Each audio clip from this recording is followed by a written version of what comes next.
Good afternoon and welcome to today's fire update. My name is Chris Barth. I'm a Public Information Officer with BLM Montana-Dakotas. Today is Monday, September 4th. It's Labor Day and we're going to take a look at what's happening in the fire situation around the Northern Rockies and Montana specifically. Before we do, take a look at the smoke situation. I know a lot of people are concerned about the smoke and there's quite a lot of upper level smoke that's moving around. However, with the changing weather that we've had over the last 24 hours, we've seen some of that clear up. Particularly east of the Continental Divide, the air quality has improved somewhat substantially in the last 24 hours. We still see that haze, but again, the air quality has improved east of the Continental Divide. Hasn't changed the situation for fire danger. We still have red flag warnings for the western Dakotas until 7 p.m. tonight and nearly a good portion of Montana anyway until 9 p.m. tonight. Looking at the numbers for the Northern Rockies, we still have about 49 active large wildfires, just over 550,000 acres. We have a number of resources, including just about 4,500 firefighters that are currently engaged in firefighting activities in the Northern Rockies. However, we do have fires going on around the country. There still remains active in much of the Pacific Northwest as well as the Northern Rockies.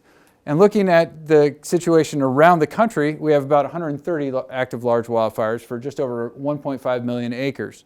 There's 26,000 plus firefighters that are currently active in wildfire suppression activities in the country at this time. This year, we are activating National Guard and active military both here in Montana and in the Northern Rockies. And so we're using everything that we have and we're still short on resources. We're getting into school season. This last weekend is the opening of college football season, and so that means that our students and our firefighter students are going back to school, and that really draws down on the resources that we still have available to fight the fire. And so it's becoming a challenge, and we're forced to do more prioritization to make sure we staff the fires that we can with what we have, and at the same time we're prioritizing based on those values that are threatened and the opportunity to catch fires while they're still small. Taking a look at some of the fires specifically around Montana, we're going to highlight a few of the higher priority fires.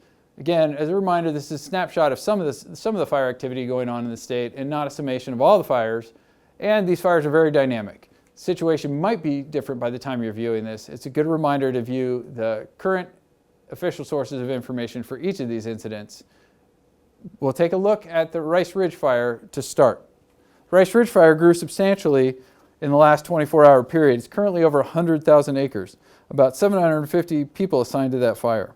New evacuation orders and warnings are issued in Powell County, and a community meeting is planned for this evening in Seeley Lake. The Caribou Fire is located 18 miles northwest of Eureka, Montana, across the U.S.-Canadian border. Fire is just under 17,000 acres, 0% contained, and about 1,500 acres are burned into Canada. Lincoln County sheriffs continue to contact property owners affected by the fire, and a community meeting is planned tonight in Eureka. The Lolo Peak Fire is burning just about 45,000 acres at this time, 31% contained. Evacuation warnings and orders remain in place. We're going to take a look at the Meijer Fire next. That fire is just under 54,000 acres and 31% contained. The fire grew over 15,000 acres in the last 24 hours. Fire activity was high on the south and east sides of the fire with significant growth in Fish Trap Creek and Carp Creek drainages. Looking around the state, there are a number of other large wildland fires. Here's a look at some of those. For updated information on these fires and other fires around the country, visit INCIWeb, inciweb.nwcg.gov. And again, this is a great place to find the official source of information for all these fires and the latest information on what's happening on each of those fires that you may be interested in. We continue to be in fire restrictions throughout Montana. Stage 1 and Stage 2 restrictions are in place throughout the state, and it's important to check firerestrictions.us to find out what activities may be limited in the areas that you plan to visit or recreate.